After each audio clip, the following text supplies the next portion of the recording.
last time I saw you, we did a week of shows in San Francisco, and you were nice enough to help us out, and you were terrific. We had a good time. Thank you. And we went to the Full House, which I'd never even seen before. Right. And you we actually went, as part of one of the things we did is we went and visited the actual house that a whole generation remembers fondly. Right. And we visited it and found out that you still, and this is very sad, still lives there. Yeah, I live in there.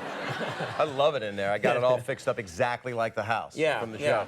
What was strange was we hung out. We had a very nice time that night. We went to some restaurant. Some lady like, Conan, I love you. And she went up to me and she's like, shut up. She was like, what? That's true. A woman came up and she was like, I love you, and embraced me. And then she said, and you, and she hit you on the head. Yeah. It was one of the strangest things I've ever seen. And then I gave her $20 and she did it again. Yeah. What was really kind of weird, though, is we both stayed at the same hotel. And Yes, we haven't talked since that night. No, we haven't.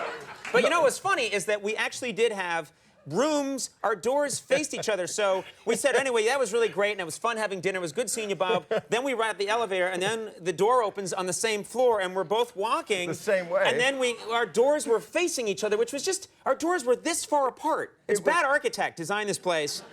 And it was like, good night, Conan. And it was like, good night, Bob. And then I didn't sleep well that night. I was literally, you know, you sounded like you were up, like most of the night, you know? Weren't you? I slept.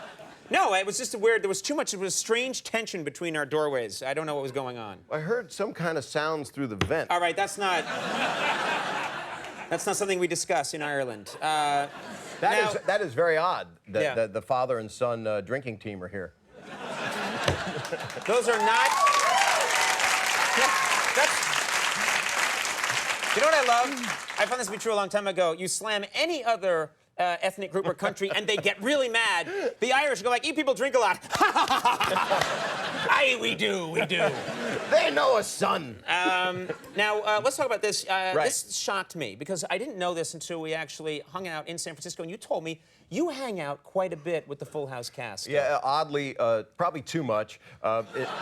It's a little bit weird. John Stamos. Because you're friends, but you do a lot of stuff together. A lot. John Stamos had his birthday last week. We were in Disneyland together. It was Lori Loughlin, who was Becky, and Dave Coulier was Joey, and John Stamos was Jesse. We call each other by character names. It's really sad. But I don't think other casts do this. You don't see, like, the Brady Bunch riding around on a bicycle built for 9, you know? No.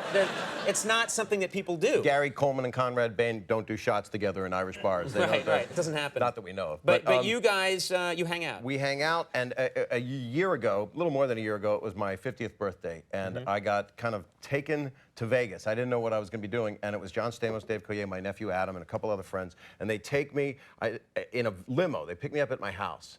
And this is kind of gross, but it's a true story. Right. So that makes it fine. Yeah, that makes it. So it's okay if it's true. So what happened? This is disgusting, but it's honest. Okay. So there's a limo in front of my house. I opened the door, and the joke is Dave Coulier is completely nude. But wait, it gets worse. And he's got John Stamos' 8x10 with a hole cut out around the mouth. Full mouth. We called it full mouth, and it was over, and he was. We know where it was. Oh. We know exactly where it was. I didn't know if you knew. Yeah. Oh. We can guess. Yeah. Oh, so forgive me, my bad. So he walks in, and I guess he's a brave practical joker to do that. That's the point of it. And this is me knowing him for too much of my life. I look and I go, Dave, get dressed. And I just close the door. Because he's always doing this kind of thing. Sheer disgust. Please put it away. And we get on a plane. I don't know where they're taking me. And he's clothed now and everything. Completely clothed. Yeah. And the picture's who knows where. Right. And we go to Vegas. We get off the plane, and John meets us. They got the thing set up at the hotel in the bowling suite. We're going to be there at the Palms. And you don't get a free room when you mention stuff on TV, do you? No, not at the Palms. Damn. Okay, so we get out of the limo. We get to the front step curb there, and Stamos comes over. Hey, you doing, guys? And for some reason, Dave takes out the 8x10 and just hands it to John to show it to him. And John, without knowing a thing, just grabs it and puts his tongue through it.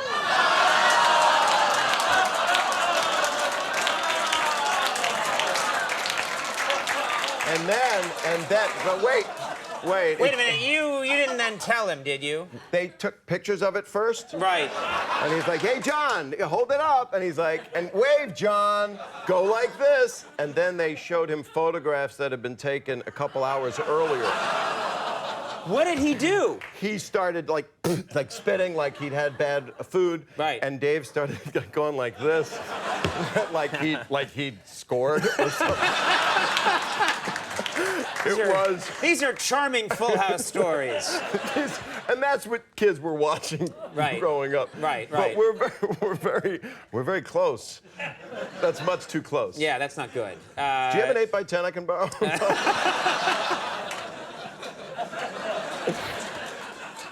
We'll talk later. Oh, really?